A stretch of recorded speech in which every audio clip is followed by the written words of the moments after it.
Hi friends, welcome to brain buds academy YouTube channel presented by Ajitha.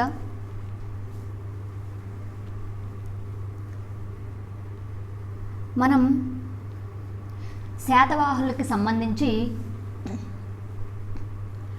రాజకీయ పరిస్థితులు, పరిపాలనా విధానంలో భాగంగా రాజకీయ పరిస్థితులు, సామాజిక పరిస్థితులు, అలాగే ఆర్థిక పరిస్థితుల గురించి తెలుసుకోవడం జరిగింది.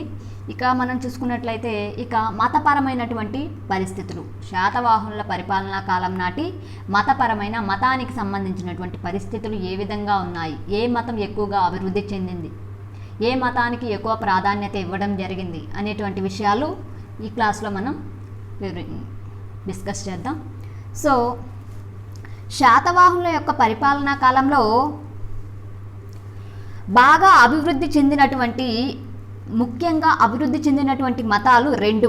ఏంటవి అన్నట్లయితే, ఒకటి వైదిక మతం, రెండు బౌద్ధ మతం. ఒకటి వైదిక మతం, రెండు బౌద్ధ మతం. ఈ రెండు మతాలు శాతవాహనుల యొక్క పరిపాలనా కాలంలో అత్యధికంగా అభివృద్ధి చెందినటువంటి మతాలు. ఇకపోతే ఈ రెండు మతాలలో శాతవాహనులు మామూలుగా అయితే వైదిక మతాభిమానులు. ఈ యొక్క శాతవాహనులు అనేటువంటి వారు వైదిక మతాభిమానులు అయినప్పటికీ ఈ బౌద్ధ మతం యొక్క అభివృద్ధి కొరకు కృషి చేయడం జరిగింది. వీరు యాక్చువల్గా శాతవాహనులు అనేటువంటి వారు వైదిక మతాభిమానులు అయినప్పటికీ వీరు బౌద్ధ మతం కోసంగా ఈ యొక్క బౌద్ధ మతాన్ని ఎక్కువ స్థాయిలో అభివృద్ధి పరచడం జరిగింది.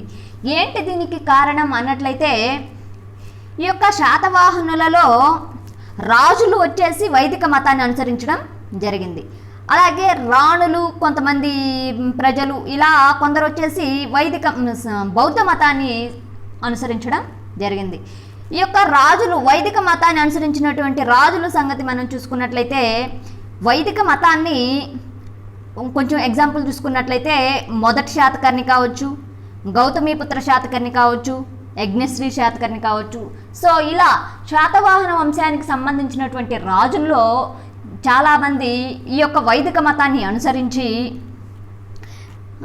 అనేక అశ్వమేధ యాగాలు, ఎంతో ఖర్చుతో కూడుకున్నటువంటి అశ్వమేధ యాగాలు, అలాగే రాజసూయ యాగం అలాంటివి జరిపించడంతో పాటు వైదిక మతాన్ని అభివృద్ధి చేయడం కోసంగా శాతవాహన వంశానికి చెందినటువంటి రాజులు వైదిక మతాన్ని అభివృద్ధి పరచడం కోసంగా అశ్వమేధ యాగాలు, అలాగే రాజసూయ యాగాలు, ఎంతో ఖర్చుతో కూడుకున్నటువంటి ఇలాంటి యాగాలు ఎన్నో జరిపించడంతో పాటు వైదిక మతానికి కేంద్ర బిందువుగా ఉన్నటువంటి బ్రాహ్మణులకు అనేక దాన ధర్మాలను కూడా చేశారు. శాతవాహనుల రాజులు అనేటువంటి వారు వైదిక మతాన్ని అభివృద్ధి పరచడం కోసంగా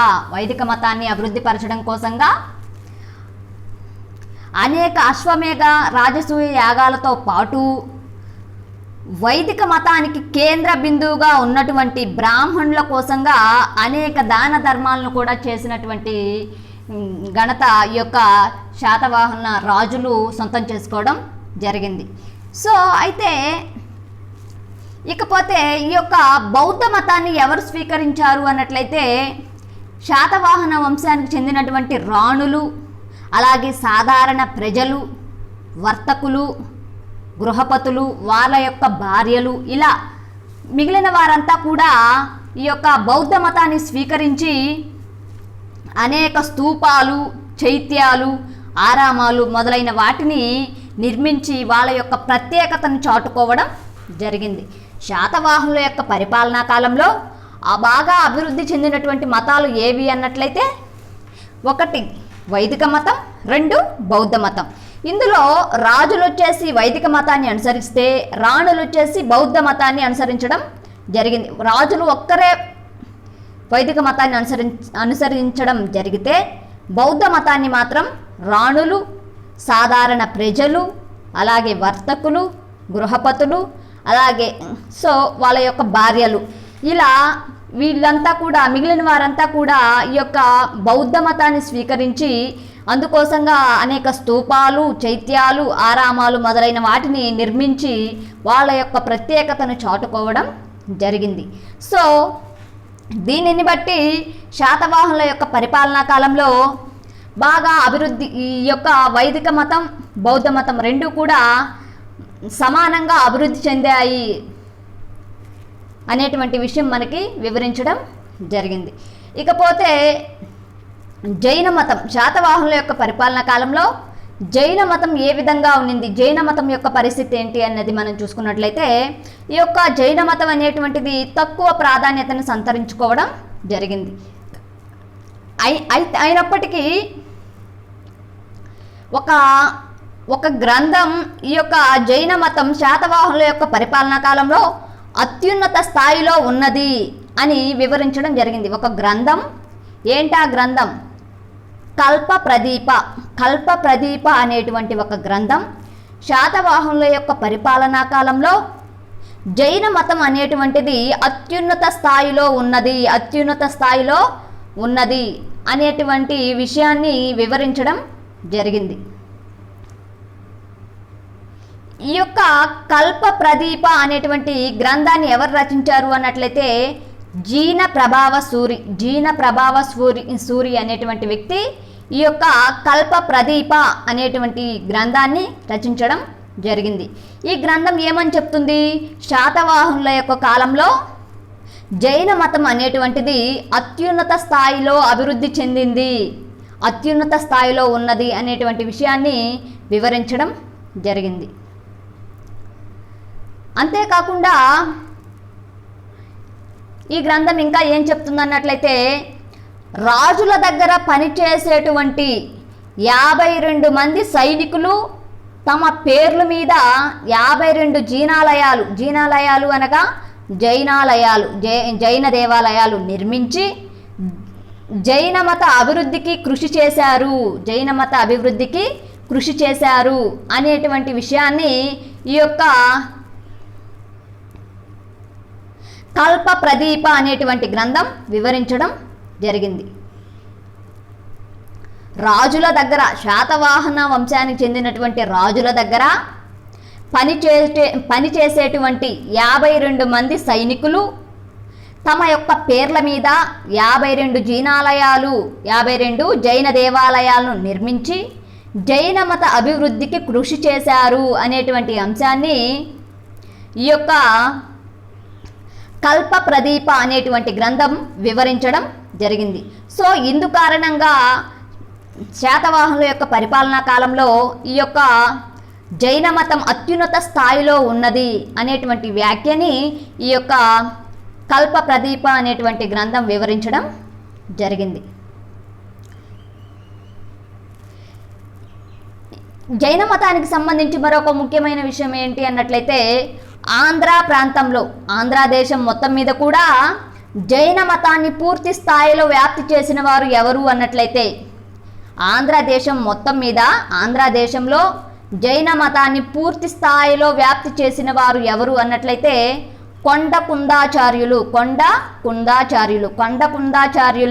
అనేటువంటి ఒక జైన గురువు, జైన మతానికి సంబంధించినటువంటి ఒక గురువు ఈ యొక్క జైన మతాన్ని ఆంధ్ర దేశంలో పూర్తి స్థాయిలో వ్యాప్తి చేయడం జరిగింది. ఈయన రచించినటువంటి ఒక గ్రంథం వచ్చేసి సమరసారం. జైన మత గురువు కొండ కుందాచార్యులు అనేటువంటి జైన మత గురువు సమరసారం అనేటువంటి ఒక గ్రంథాన్ని రచించడం జరిగింది. ఈ యొక్క గ్రంథంలో జైన మతానికి సంబంధించినటువంటి బోధనలు ఇందులో ఈయన అత్యంత కీలకంగా వివరించడం జరిగింది. సో ఈ యొక్క గ్రంథం ద్వారా ఆంధ్ర దేశం మొత్తం మీద కూడా జైన మతాన్ని వ్యాప్తి చేయడం, ఈ యొక్క గ్రంథం ద్వారా జైన మతాన్ని ఆంధ్ర దేశంలో వ్యాప్తి చేయడం జరిగింది. ఈయన కొండ కుందాచార్యులు. ఆంధ్ర దేశంలో జైన మతాన్ని పూర్తి స్థాయిలో వ్యాప్తి చేసిన వారు కొండ కుందాచార్యులు. సో ఇది ఈ యొక్క జైన మతాన్ని ఆంధ్ర దేశంలో పూర్తి స్థాయిలో వ్యాప్తి చేసింది కొండ కుందాచార్యులు అయితే, ఈ బౌద్ధ మతాన్ని ఆంధ్ర దేశంలో పూర్తి స్థాయిలో వ్యాప్తి చేసిన వారు ఎవరు అన్నట్లయితే మహాదేవ భిక్షువు అనేటువంటి ఆయన బౌద్ధ మతాన్ని ఆంధ్రదేశంలో వ్యాప్తి చేయడం జరిగితే, జైన మతాన్ని ఆంధ్రదేశంలో వ్యాప్తి చేసిన వారు వచ్చేసి కొండకుందాచార్యులు. సో ఈ యొక్క 4వ బౌద్ధ సంగీతిలో మొత్తం 18 శాఖలుగా విడిపోవడం జరిగిందండి. 4వ బౌద్ధ మత సంగీతి అనేది మొత్తం 18 శాఖలుగా విడిపోవడం జరిగింది. అందులో ముఖ్యమైనవి మనం చూసుకున్నట్లయితే 3 శాఖలు అత్యంత ముఖ్యమైనవిగా మనం పరిగణించడం జరుగుతుంది. వాటిలో మనం ముందుగా మహాయాన శాఖ ఒకటి, హీనయాన శాఖ ఒకటి, ఇంకొకటి వజ్రయానం. మహాయాన, హీనయాన, వజ్రయాన. సో ఈ 3 శాఖల్ని అత్యంత కీలకమైనటువంటి శాఖలుగా పరిగణించడం జరుగుతుంది. సో ఈ 3 శాఖల మీద కూడా మహాయాన శాఖ అనేటువంటిది అత్యంత పెద్ద శాఖగా, అలాగే ఎంతో ప్రాచుర్యం చెందినటువంటి శాఖ అండి ఈ యొక్క మహాయాన శాఖ. ఈ యొక్క మహాయాన శాఖలో గౌతమ బుద్ధుణ్ణి దేవుడిగా పూజించడం జరిగింది. ఈ యొక్క మహాయాన శాఖలో గౌతమ బుద్ధుణ్ణి విగ్రహాలు పెట్టి దేవుడిగా పూజించడం జరిగిందండి. సో ఈ యొక్క మహాయాన శాఖకి అనుబంధంగా ఈ మహాదేవ భిక్షువు అనేటువంటి ఆయన ఒక చైత్యకవాదాన్ని ప్రవేశపెట్టడం జరిగింది. దేనికి అనుబంధంగా? ఈ 3 శాఖల మీద అన్ని శాఖల కంటే పెద్దదిగా ప్రాచుర్యం చెందినటువంటి మహాయాన శాఖ. ఈ మహాయాన శాఖకి అనుబంధంగా మహాదేవ భిక్షువు ఒక చైత్యకవాదాన్ని ఆంధ్రదేశంలో ప్రవేశపెట్టడం జరిగింది. సో ఇందులో ఈయన ఏం చెప్పాడు అన్నట్లయితే, పుట్టినప్పటి నుండి మరణించేంత వరకు మొత్తం అనేక సంఘటనలు జరుగుంటాయి గౌతమ బుద్ధుడికి సంబంధించి. ఆయన పుట్టినప్పటి నుండి మరణించేంత వరకు అనేక సంఘటనలు జరుగుంటాయి కదా. సో వాటిలో అత్యంత ముఖ్యమైనటువంటి ఒక 5 సంఘటనలను, ఒక్కొక్క సంఘటనని ఒక్కొక్క గుర్తుతో పోల్చి పూజించడం జరిగింది. సో దీనినే మహాయాన శాఖగా చైత్యకవాదంగా పిలవడం జరిగింది. మహాయాన శాఖలో గౌతమ బుద్ధుణ్ణి దేవుడిగా విగ్రహాలు పెట్టి పూజిస్తే, ఈ చైత్యకవాదంలో మహాదేవ భిక్షువు ప్రవేశపెట్టినటువంటి ఈ యొక్క చైత్యకవాదంలో గౌతమ బుద్ధుణ్ణి జీవితంలో జరిగినటువంటి ఒక ముఖ్యమైనటువంటి ఒక 5 సంఘటనల్ని ఒక్కొక్క దానిని ఒక్కొక్క చిహ్నంతో పూజించి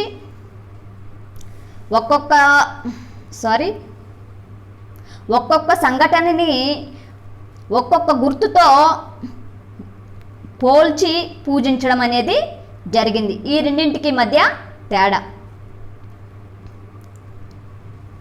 మహాయాన శాఖలో గౌతమ బుద్ధుడిని దేవుడిగా విగ్రహాలు పెట్టి పూజిస్తే, ఈ యొక్క మహాదేవ భిక్షువు ప్రవేశపెట్టినటువంటి ఈ యొక్క చైత్యకవాదంలో గౌతమ బుద్ధుడి జీవితంలో జరిగినటువంటి అత్యంత ముఖ్యమైన ఒక 5 సంఘటనలను ఒక్కొక్క సంఘటనని ఒక్కొక్క గుర్తుతో పోల్చి పూజించడం అనేటువంటిది జరిగింది.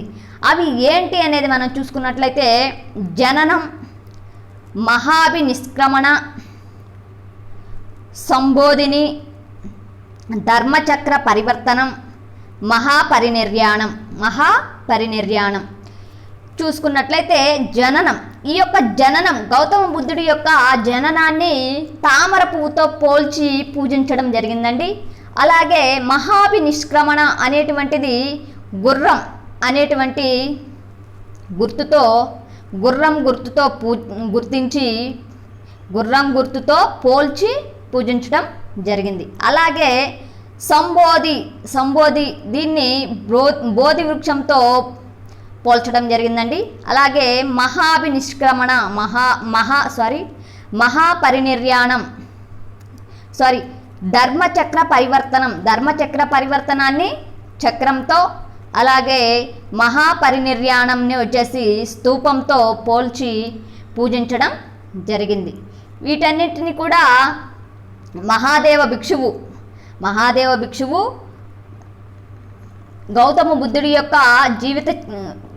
గౌతమ బుద్ధుడు పుట్టినప్పటి నుంచి మరణించేంత వరకు జరిగినటువంటి అనేక సంఘటనల్లో అత్యంత ముఖ్యమైనవిగా ఒక 5 సంఘటనలు తీసుకొని, అందులో ఒక్కొక్క సంఘటనని ఒక్కొక్క గుర్తుతో పోల్చి పూజించడం అనేది జరిగింది. అందులో 5 సంఘటనలే: 1 జననం, 2 మహాభినిష్క్రమణ, 3 సంబోధి, 4 ధర్మచక్ర పరివర్తనం, 4 మహాపరినిర్యాణం. సో ఈ యొక్క 5 సంఘటనల్ని 5 గుర్తులతో పోల్చి పూజించడం అనేటువంటిది జరిగింది.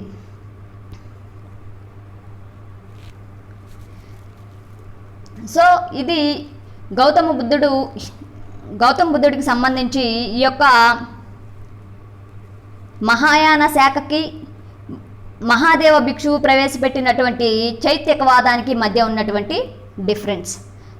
సో ఇది శాతవాహనులకు సంబంధించినటువంటి మత పరిస్థితులకు సంబంధించిన సమాచారం. Thank you.